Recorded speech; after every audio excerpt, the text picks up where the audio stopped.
The following message by Alistair Begg is made available by Truth for Life. For more information, visit us online at truthforlife.org. I invite you to take your Bibles and we'll turn to the New Testament together and to the book of Hebrews and to the 13th chapter.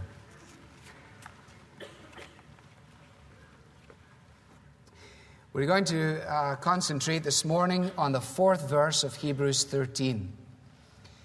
If you like, the platform upon which we're going to build what we discover this morning is here in this 14th verse of Hebrews 13. Marriage should be honored by all, and the marriage bed kept pure, for God will judge the adulterer and all the sexually immoral.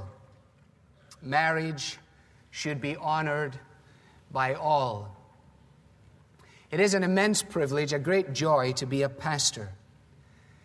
To spend one's life in pastoral ministry is to be given the privilege, daunting as it is many times, of sharing with people in experiences that one would ordinarily not have the opportunity of enjoying or enduring.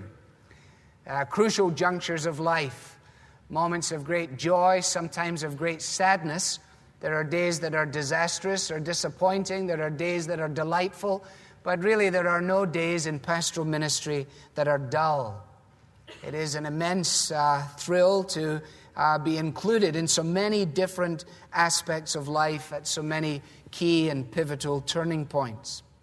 And outside the task of spiritual midwifery, if you like, being there at the birthing of spiritual children, there is nothing which I personally enjoy more than the unique and close-up position which is entrusted to me in weddings. I don't know just what it is. I certainly would never have imagined that it would be so, but it is a tremendous, genuine thrill to be that close at a wedding. I mean, I'm closer than the bride's mother, closer than the groom's father. I am as close as you can get. I am so close that the event is palpable. You can see their eyes, you can hear the little things they say to one another, and you can virtually hear their hearts beat if it's quiet enough. I'm sure that I've heard many a fellow's heart beat, otherwise I've got no explanation as to why his tie and his shirt moves in that way. I've seen the sweaty palms. I've had to shake those hands, and I'm talking not about the girl now, but I've seen it all. And I've also sensed the awesomeness in their minds, the wonder, the joy, the privilege, the anticipation of it all, and the awful solemnity of what is taking place, as the minister would say, whom God has joined together, let not man put asunder. And when in their making of their vows to one another they have said, for better or for worse, for richer or for poorer, in sickness and in health, to love and to cherish till death us do part. That is an amazing commitment, like no other commitment that we are ever asked to make in all of our earthly pilgrimage. So it is that apart from spiritual shipwreck, whereby those who have professed faith in Jesus Christ begin to stumble and fall and wander from the path, apart from that kind of sad and sorry failure, nothing pains me more than to learn of the unraveling of these bonds in Christian marriage, to see the crumbling of the foundations that have been laid by a couple full of anticipation in their early days, to watch and see the tearing of the fabric which has been part and parcel of their early lives as they've sought to entwine themselves around God's purposes and around one another. There has been for me no pain in life, apart from the loss of a loved one, greater than the pain attached to observing the disintegration of marriages, particularly those whom God gave to me the privilege of conducting in the first place. And yet, how sadly commonplace it is to see such disintegration. With what remarkable ease are couples able to walk away from these solemn vows. And for all who walk away, there is another great host, a large company of people who do not walk away, but are held together, not by self-giving love, but are held together more by custom or convention, or if you like, maybe even fear of what the neighbors have to say. Such individuals are enduring what they might, in the purposes of God, be enjoying. It is not necessarily that they don't know about marriage. They may in fact be very aware of marriage and all that is involved in it. They may have given themselves to the principles of marriage. They may have studied. They may have listened to tapes and gone through seminars. They may have preached a series of sermons on marriage. They may even have been privileged to become the author of a book on the subject of marriage. But all of that on its own or cumulatively cannot necessarily be equated with a wonderful discovery in practical terms of what the writer to the Hebrews refers to when he says, let the marriage bonds be held in honor. Sadly, in the case of marriage, many of us have become adept at being hearers of the word, but not doers also. And our marriages are held together by enough veneer to pass inspection, providing the inspection is conducted by blind guides. But anyone with any measure of perception at all will be able to tell whether what we have is the embodiment of what God has designed or a pale imitation of the real thing. What a tragedy to see couples who have decided that all they can anticipate in marriage is adequacy, when in point of fact what the Bible calls us to is abundance. Now, a word of explanation as to how I arrive at this morning. On Friday afternoon, as I was traveling home from Glasgow and coming across the ocean, I was working on my message for this morning from Nehemiah chapter 9. It's a tremendous section, and we've done 5 verses of it so far. The great sweep of human history. And I had my notes out, and I was working away. The gentleman who'd been seated next to me had left soon after takeoff. He was still in the plane, but he had moved. And he had gone to find a seat with somebody that didn't move around as much and look out the window, I fear. And because, I fly it from whatever row I'm in. And so he'd moved off. So there was just Nehemiah and I together in 15A and B. But my mind wasn't on Nehemiah. I couldn't get my mind off marriage matters, because the context out of which I'd come had to do with some of the great sadnesses to which I'm alluding this morning, some of the deep concerns that I had and have for those who are near and dear to me. And so I found myself turning over the pages of my notes. I was using a legal pad, and I had all this stuff on Nehemiah 9. I just turned over 2 pages, and I decided I would write some notes to myself. So I wrote notes to myself on how to prevent marital failure. And I stopped after I'd written down 16 principles. Now, you should be glad of that, because I'm going to tell you them now. Because there's a lot more than 16, but I stopped at 16. Somebody brought me a Diet Coke or something, but I stopped at 16.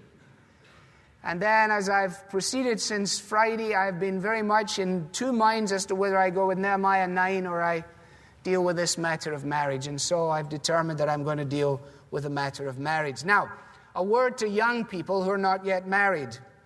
You can never learn these principles too young. Write them down, if you would, and store them away. And one day, you'll pull them out again, perhaps. You'll find them, and you'll say, this is what that fellow meant on that morning towards the end of April 94. Now I see what he meant. Singles, acknowledge the fact that you have a present responsibility, both in praying for and influencing marriages of those around you. Most single people have an impact on families, maybe on 1 or on 2 or on more. They certainly have an impact on their own parental structure, and they may be the kind of praying influence and godly companion and friend that will be the key to developing and sustaining the marriages of those that are under their care and influence. It is also sadly possible that it could be that a single person, because they were naive to the principles I'm now about to refer you to, could be the catalyst for the disruption of one of these marriage bonds. As with most matters in life, the breakdown in marital affairs comes not as a result, usually, of the extravagant and the bizarre, but on account of a failure to pay attention to the basics consistently. In almost 20 years now in pastoral ministry, I have to say that in terms of marital failure and breakdown, I could count on my one hand the times when I would have to say that this came, as it were, completely out of the blue in some dramatic, bizarre event. In 99% of the occurrences, it has to do with the fact that the husband and the wife have not been taking care of business. They've just allowed it to slide. They've become experts too soon, and it is all unraveled for them. Now, some of you are perhaps tempted to press a kind of a mental ejection button at this point, because you know that you've heard all this so many times now that you're experts at it. Well then, the first thing I wrote down on my notes will be particularly appropriate for the likes of you. So here it is. Number one, in preventing marital failure, do not be so foolish as to maintain that it could not happen to you. That seems to me to be so straightforward and yet so fundamentally important. It is a statement of unbelievable naivety, a statement of the most foolish bravado, to assume that somehow or another who you are and what you have or what I am and have is somehow immune to all of these external influences, is somehow immune to the forces, the wars and the temptations that approach us from without and seek to pull us down from within. The principle is found in 1 Corinthians 10 and in verse 11 and following, and eventually where Paul says, the person who thinks that they're standing up should take heed in case they be the very one to fall down. On virtually every occasion that one has had the responsibility of being involved in the demise of a marriage, one hears again and again statements such as this: I never, ever, ever believed that I would be in this situation confronting these circumstances. Or that the couple would say, we regarded ourselves as the last people in the whole of wherever it is ever to face this event. Well, I want to tell you this, that I think that is really daft. And I'm not talking about living with some kind of paralyzing fear in your marriage. I'm talking about living with a sense of realism in your marriage. You know, when you fly on the plane, they always give you the same spiel before you go, right? They take out the thing, the poor girl has to walk around with a plastic bag on her face, she has to clip the thing on and off, she goes through the whole thing, and it is all couched in phrases like, in the unlikely event of. And it is very unlikely. In the unlikely event of a water landing. Now, you're flying over 2,000 miles of open water between the coast of Scotland and Newfoundland. In the unlikely, you like to hear that. I like that. I like unlikely. I'd like to say, in the unlikely event of a water landing. Despite the fact that it is unlikely, what do? They prepare you for the worst while hoping for the best. Now, folks, in our marriages, we need to be realistic enough to set up the precautionary mechanism to prevent the possibilities that we may so naively believe are going to be the province of someone else rather than us. It really is quite intriguing in all of that safety instruction, the way they have that little sheet in front of you there that pops out of the seat back in front of you. And if you'll notice it says something like, if you cannot read this instruction manual, please ask somebody for help. Which is, it seems to me that was written by, I don't know who wrote that, but...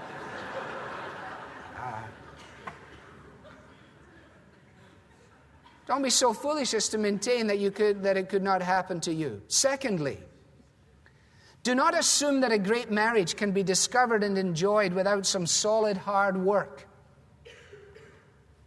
Do not assume that a great marriage can be discovered and enjoyed without some solid hard work. In the book of Proverbs, Solomon confronts the sluggard, the lazy individual. And in Proverbs chapter 24, he speaks of the fact that he went past the field of a sluggard. And when he looked at the vineyard of the man who lacks judgment, verse 31 of Proverbs 24, he said, thorns had come up everywhere, and the ground was covered with weeds, and the stone wall was in ruins. So the thing was just a shambles. The man's garden was an expression of the man's life. As is so often our marriage. What we have in a marriage, if it becomes overgrown with weeds and thorns and begins to disintegrate, is simply an expression of who we really are. And, says Solomon, I applied my heart to what I observed, and I learned a lesson from what I saw. A little sleep, a little slumber, a little folding of the hands to rest, and poverty will come on you like a bandit, and scarcity like an armed man. And sadly, loved ones, so many marriages are so unattended. They are overgrown, they are disintegrating, they are filled with weeds, and a large contributing factor is downright laziness. An unpreparedness to do what it takes consistently to make sure that the home fires are tended to. Hebrews 6:12, in relationship to salvation, the writer says, we do not want you to become lazy. Thirdly, do not allow the busyness of life to disguise neglect. Do not allow the busyness of life to disguise neglect. I think the song was by Alabama a little while ago. It had a refrain, I recall, I'm in a hurry and I don't know why. All I've got to do is live and die. I'm rushing and there's no doubt and da-da-da-da-da, and I'm in a hurry and I don't know why. Sold well, I believe, because so many people that listened to it on the radio said, hey, how did they write a song about me?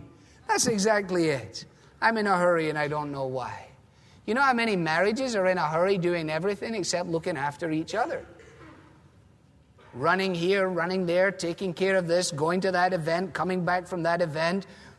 Just absolute craziness. And consequently, what happens is a bit like the picture in Luke chapter 8 in the parable of the sower, that the thorns begin to grow up around the plant and begin to choke its very life out. And Jesus on that occasion says that which chokes out the life is a preoccupation with worry, with wealth, or with pleasures. And yet so often marriages are held out to us in the magazines on our newspaper stands as a great quest for possessions and pleasure, as long as we can distance ourselves from the worry that attaches to such an acquisitive lifestyle. I say to you this morning, is what I wrote to myself, I better not allow the business of my life to disguise the fact that I'm neglecting my marriage. Now let's just get down and talk straight about it in relationship to church. The responsibilities of our lives are to be attached to Jesus Christ, to be attached to our spouse, to be attached to our children, and even good things that are not the best things may find us a busy success in manifold activities and a tragic failure at the point of greatest accountability.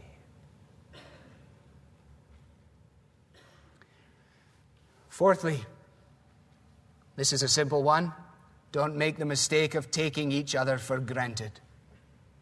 1 Peter 3:7, Peter says to his readers, he says, husbands, be considerate in the way that you live with your wives. I'm going to be biased to speaking to husbands. It's inevitable since I wrote the note to myself. You ladies can just apply it the other way around. You can breathe a measure of relief as well that I've decided to approach it in that way. It certainly seems to me to be the safest strategy for advancement. But anyway, you can talk about that when you get home. But this is what I found most recently. I found this strange phenomenon, especially as it relates to the great calling of motherhood. I'm deeply saddened to find how many men, after a period of time, begin to denigrate their wives because they have chosen to make the ultimate sacrifice in the calling of motherhood. They have chosen not to be a career girl. They have chosen not to try and do everything before 6 o'clock in the morning so that they may don a business suit and go out and impress the business world. They've turned their backs on that deliberately, and I'm not talking about the unique responsibilities in relationship to funds or the peculiar responsibilities of single parents. That is a separate issue which needs its own attention. I'm talking about in the average situation where a wife has determined that she will respond to the high calling of motherhood, that she will be a keeper at home, that she will be a tender of her children, that she will be a provider, that she will give all of that sustenance and security within the family unit. I find many men saying out loud, you know what? All that my wife is this. And they somehow find far more attractive at 11 o'clock in the morning somebody wearing a navy blue suit and high heels than the thought of what they have left behind within their own home.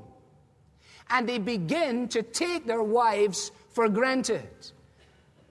In recent days, in talking with a couple, I asked them to write down what had contributed to the demise of their marriage. On the column of contributing to the demise of the marriage, the man had written, my wife appears to be content just to be a mother. And that was, in his perspective, contributing to his response, which was clearly beyond the bounds of anything that the Bible would countenance. Now, I want to take a guy like that and just, in a very loving way, bang his head up against the wall. I want to just go up to him and shake him warmly by the throat and say to the character, listen, cloth ears, you've got to understand something. Life goes by very quickly, and if you have been given the privilege of having someone in your home who is prepared to be that for you and to your family, you ought to get down on your knees and thank God every day. But instead of that, there are too many people that are reading their Bible too little and reading Cosmopolitan magazine too much. And if you read that godless drivel and allow it to filter through your brain, you will inevitably spit out the world's view, and you will not have sufficient biblical awareness to be able to declare spurious what is clearly spurious. Now we could turn that around, but I don't have time because I've still got another 12 points to go, all right? Number 5, don't dig up old failures or past disappointments. Don't dig up old failures or past disappointments. It's a really tragic thing to see how many times, especially in disagreements, husbands and wives have discovered an immense capacity for remembering bad stuff. The same man who can't find his car keys can remember an event with crystal clear recollection that was 7 years ago or more. Philippians 3:14, I press on towards the goal to win the prize. Forgetting those things which are behind, I press on. Psalm 103 verse 3, God forgives all of our sins. He heals all of our diseases. He renews our lives. The devil's great strategy is to bring us down, and having brought us down, to see if he can't keep us down. Don't let him bring you down. And if he brought you down, make sure that with Christ's enabling, you stand back up. Sixthly, don't compare your spouse unfavorably with others in terms of looks, abilities, or anything else. Now remember, these are notes that I wrote to myself. I'm simply sharing with you out of my own notes. You understand this? Again, Solomon is really wonderful when it comes to these issues. In Proverbs chapter 5, he makes this wonderful, telling statement, which I will now quote to you. Verse 15 of Proverbs 5, drink water from your own cistern, running water from your own well. Should your springs overflow in the streets, your streams of water in the public squares? Let them be yours alone, never to be shared with strangers. This is within the framework of a call to marital purity and the resisting of adultery. You understand what he's saying? May your fountain be blessed, and may you rejoice in the wife of your youth. Now notice it is the wife of your youth. He doesn't say may you rejoice in the wife who looks like a youth.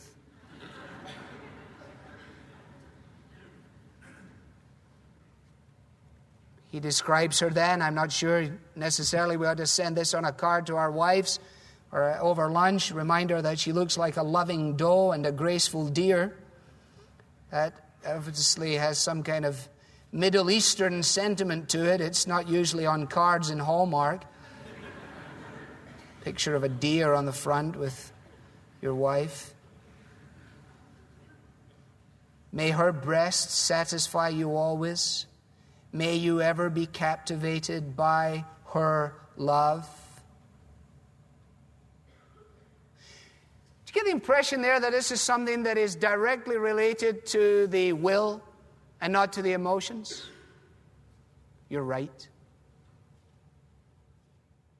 Doesn't it come across with clarity that what Solomon is saying there is that this is a decisive activity of the mind, a preparedness to say, this is my focus, this is my commitment, this is all that is mine, and everything else beyond that is nothing.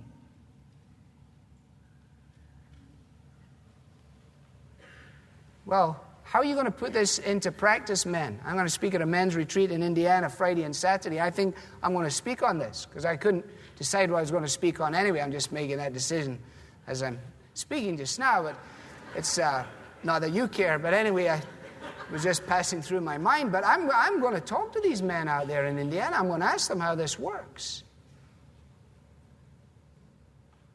I mean, do we really think that we can sit on the plane and leaf through People magazine, right? And read about the exploits of the rich, the famous, the foolish, the cute. Turn a magazine open to get the right light shining on it so that we can see exactly how Kim Basinger really looks.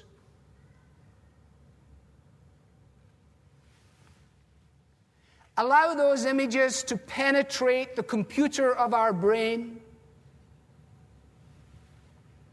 And then realistically to apply the Bible to our marriage. The fact is, it can't be done. And the degree to which we play with that stuff in our minds is the degree to which we make it increasingly difficult to live out this principle. Namely, don't compare your spouse unfavorably with others in terms of looks, abilities, or anything. It's one thing for you ladies to make yourselves attractive. It's another for you to make yourselves deliberately seductive. You know the difference. So do I. So does every guy. So in the Eastern picture, when the bride of Isaac comes to meet him, what was the attraction? Well, he couldn't see much. He just see her eyes sticking out. But through the eyes, you find the soul.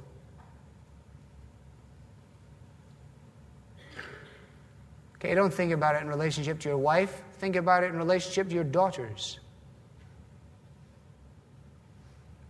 You say, well, what are you planning on doing? Dressing your daughter up in one of those gigs with a whole thing and stuff like that?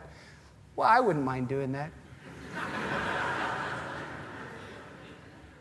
I wouldn't mind doing that to give her into the hands of a guy in marriage. We can't baptize so much of our Western trash into biblical orthodoxy. We have imported so much garbage into our lifestyle that we don't know how messed up we really are. And that's why our marriages are in the dreadful condition in which they are.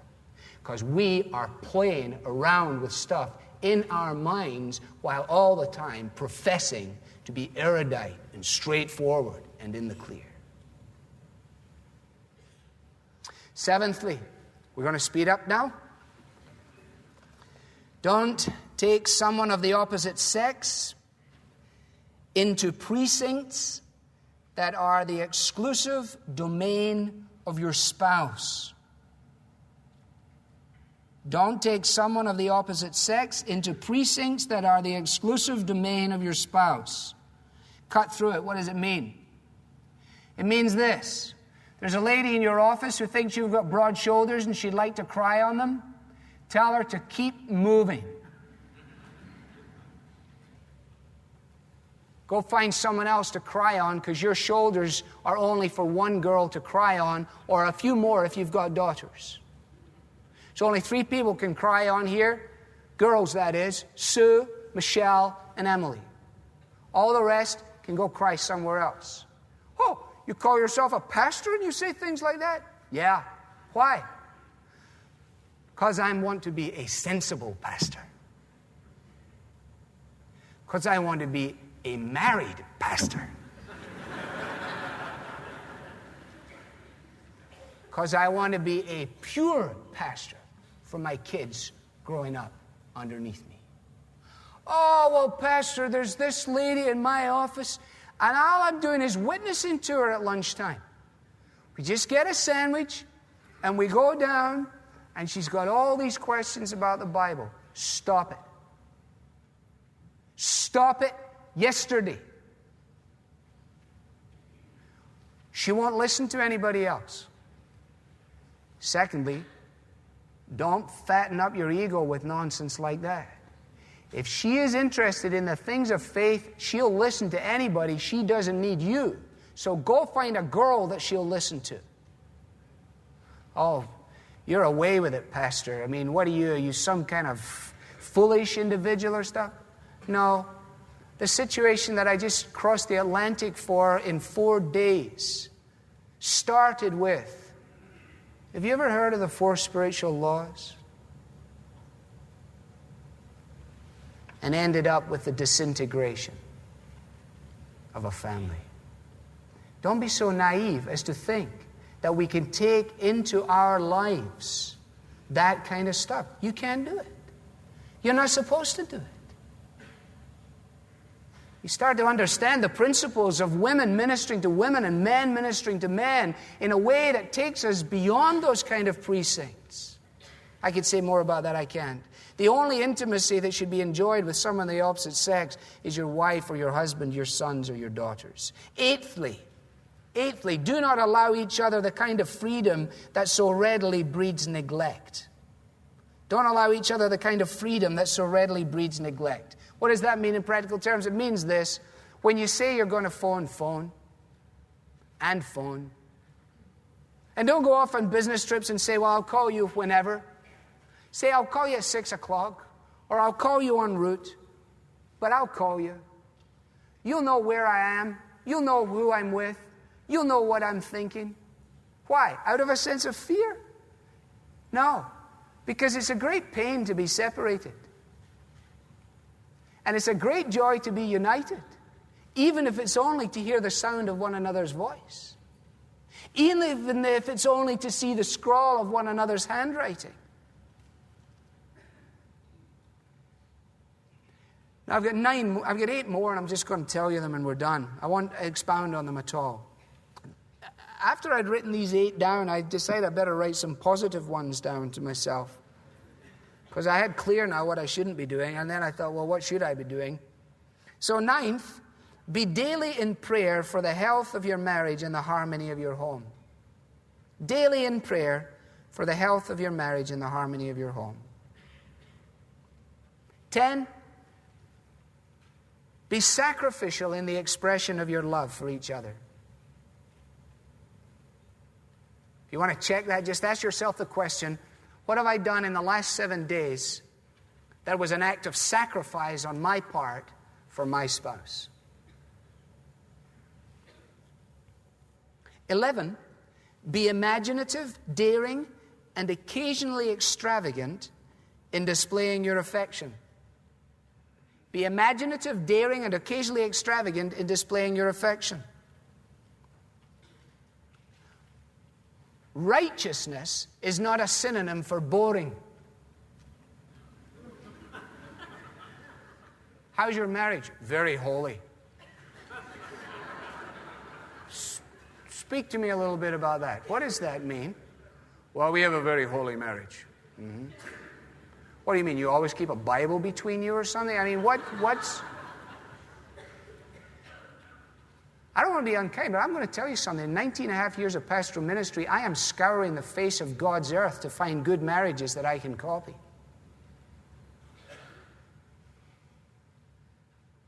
Now, it may be that I'm just missing them all. And you know where they are, and you can come and tell me where they are. But I don't think so. And the amount of boring marriages that I uncover in the course of my days is incredible to me. Guys whose imagination went south after they walked down the aisle. They thought up the craziest things to do to tell their bride-to-be they loved them. They used to write on big sheets of wallpaper and roll it up and send it UPS. Huge big letters, I love you. Send it in a roll of wallpaper. The girl said, he's crazy, but I love him. Okay? She would do these bizarre things, make him ties and embroider them and do all this and get these amazing ties that he would... And all of a sudden, there's no wallpaper, no ties, no nothing. Just business as usual.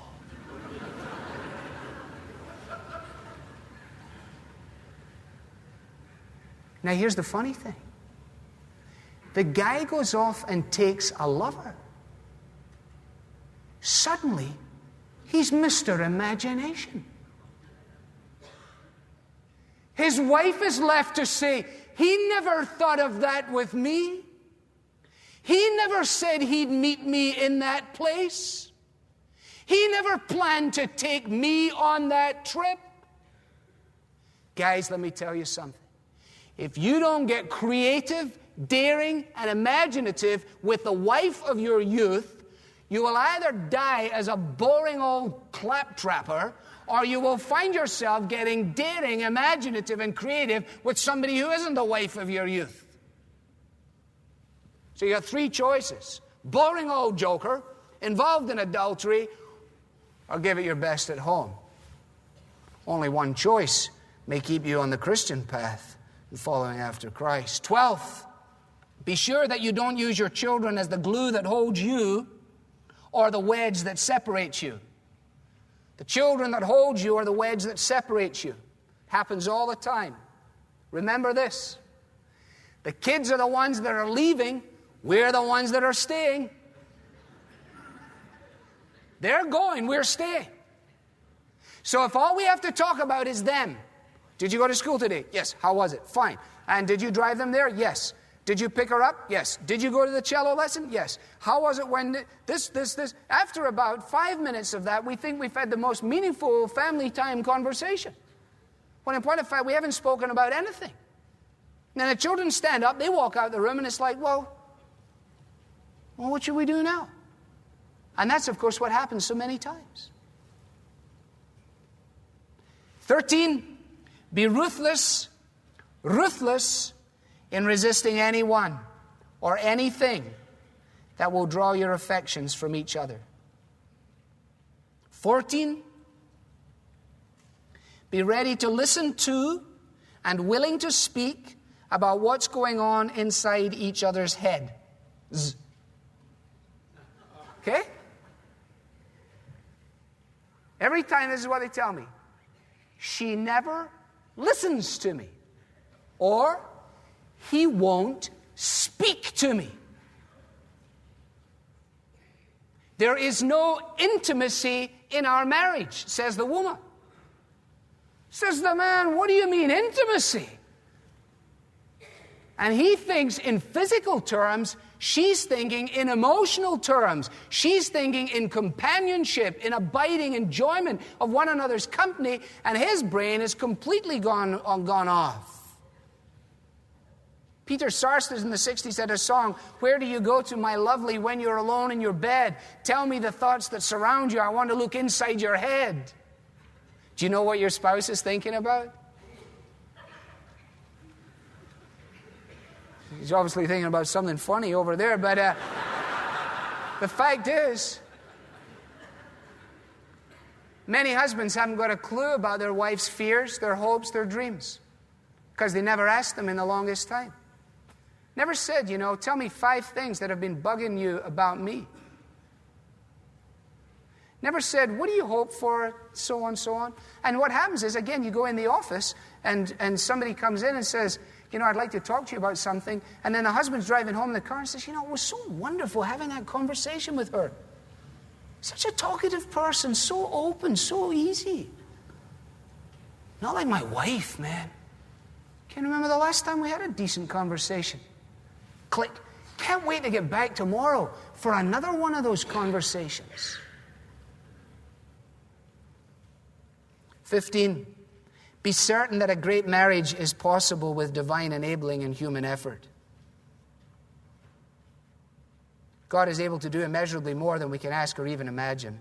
We're not going to just settle for adequacy when God could give us abundance. Finally, 16, be aware of how quickly time is passing and seize the day.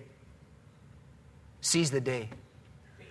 Yesterday is dead and gone. Tomorrow's out of sight. To quote Chris Christopherson. So this is all the time we've got. 60 seconds right now, that's it.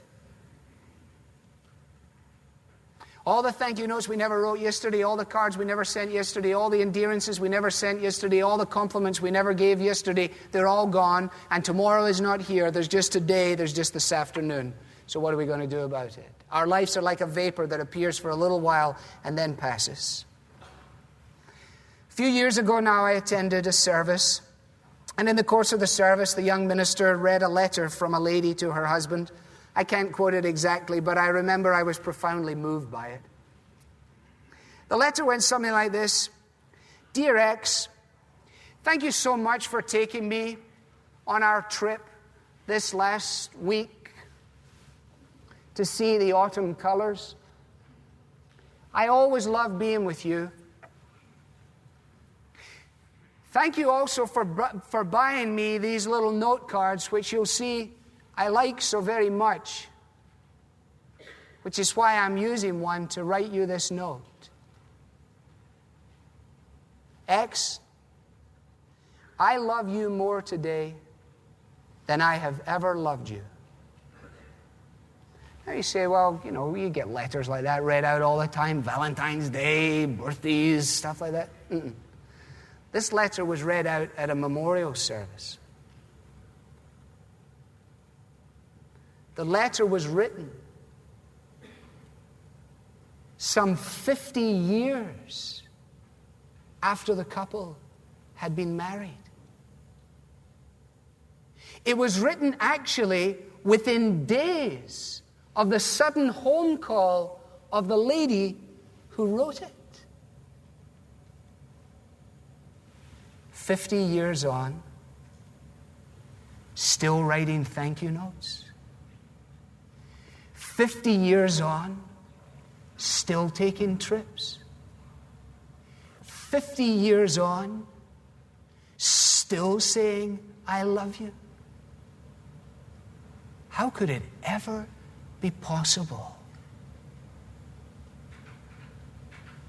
As a result of a steady, daily commitment to take our delight in the partner whom God has given us and to build in the present for all that the future will hold.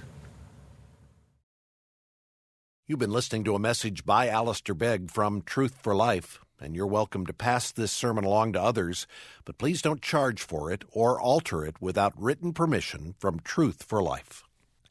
This content has been provided to you free of charge by the generous supporters of Truth for Life.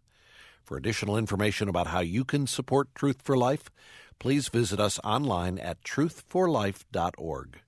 There you'll find free message downloads from Alistair Begg, as well as links to our podcast, mobile apps, and other resources to help you grow in your Christian faith. Again, the website is truthforlife.org.